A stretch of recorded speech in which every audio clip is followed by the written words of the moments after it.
Here we go, the best and the worst of budget gaming laptops you can buy for around 7, 8, 900 euros. Some will say that this video is posted too late, but considering the fact that 2024 models will not be a breakthrough and will still contain the same graphics cards, I believe this video might be very useful.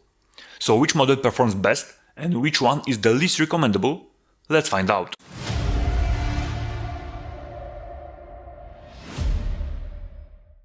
At the outset, it's worth saying that in this comparison I will not take into account the processor. The variants are really different. You can get the 12th and the 13th gen Intel processors, as well as Ryzen Zen 3 and Zen 4. For this reason, the processor will be ignored, but remember that it also affects the final temperatures and battery performance. We'll look at the weight, at the screen, at the graphics card performance, as well as noise, chassis temperatures and battery life.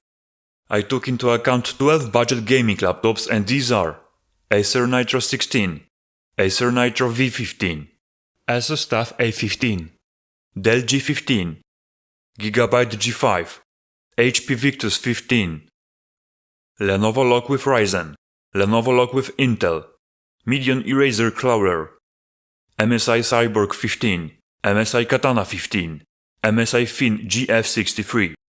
The main source of data is Notebook Check. Let's start with total graphics power.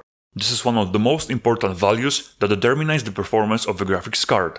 The rule is simple: the higher the value, the better the performance. Note that in case of 4050, 4060, 4070, they reach their maximum performance at about 105 watts. However, I have heard from you that you can reach 115 watts with RTX 4070. Among the best of the bunch are the Acer Nitro 16, the Dell G15 and the Lock with Intel.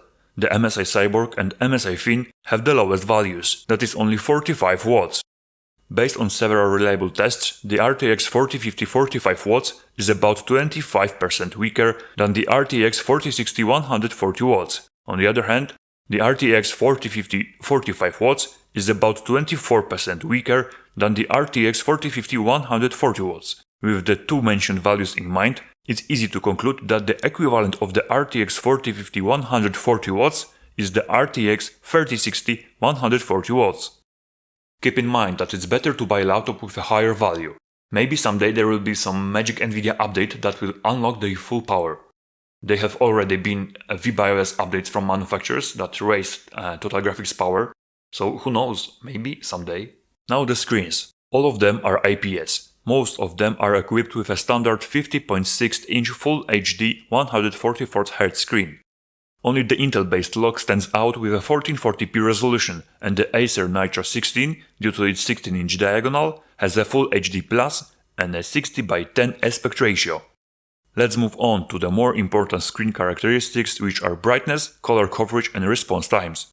The Acer Nitro 16 performs best among all laptops in this regard, with the Lock equipped with Intel and Dell G15 looking equally good. It's easy to see that the best values have 165Hz screens, which is why I so often say to take them into account. The worst performers are the Nitro V, Victus, Cyborg, Katana and Fin GF63. The quietest laptops in idle are the Katana and TUF A15, which are under 24 decibels. In contrast, the loudest are the Fin and Cyborg, which hit over 35 and 38 decibels. As for the volume during gaming, the TUF A15 is also the quietest, as well as the Nitro 16, while the loudest are all MSI, namely Cyborg, Fin and Katana, as well as the Gigabyte G5 and the Medion Eraser, which reaches a noise of almost 57 decibels. Now let's take a look at the battery. The Acer Nitro 16 stands out again, as well as the Asus TUF. The worst battery life have Medion Eraser and MSI Katana, which achieve just over 4 hours.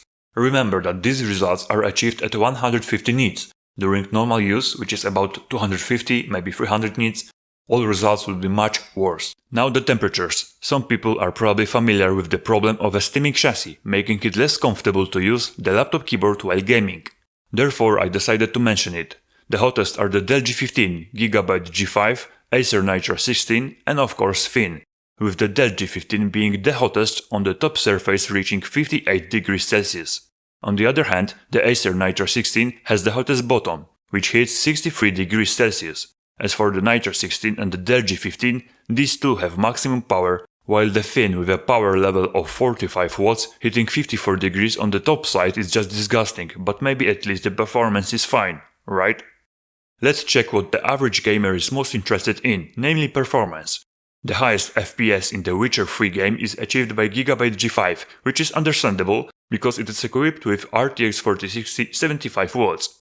On the other hand, the MSI Cyborg, which is also equipped with RTX 4060, achieves some of the worst values, not counting the fin, which should be compared with laptops with RTX 4050 Ti and 3060. The best performance of the 4050 in this game is achieved by the lock with Intel, but the overall aggregate performance rating of the lock with 4050 115 watts is the same as that of the Gigabyte G5 with 4060. The worst performance out of these laptops goes to Fin, of course, and then it's Nitro V15, TUF A15 and Victus 15. Keep in mind that if the Cyborg was equipped with the 4050, its performance would be at the level of the Fin, so its performance result is overstated. Assuming the following scoring, which is green 5 points, light green 4 points, yellow 3 points, orange 2 points and red 1 point, all in all the winner of the comparison of 12 laptops is the Acer Nitro 16, with the only major drawback being the chassis temperatures. The second best laptop is the lock with Intel, which admittedly is about 11% more powerful than the Nitro 16. However, it has a slightly inferior display, it is also slightly noisier and has a far inferior battery. Third in the list is Dell G15, whose biggest drawbacks are high weight and the chassis temperatures.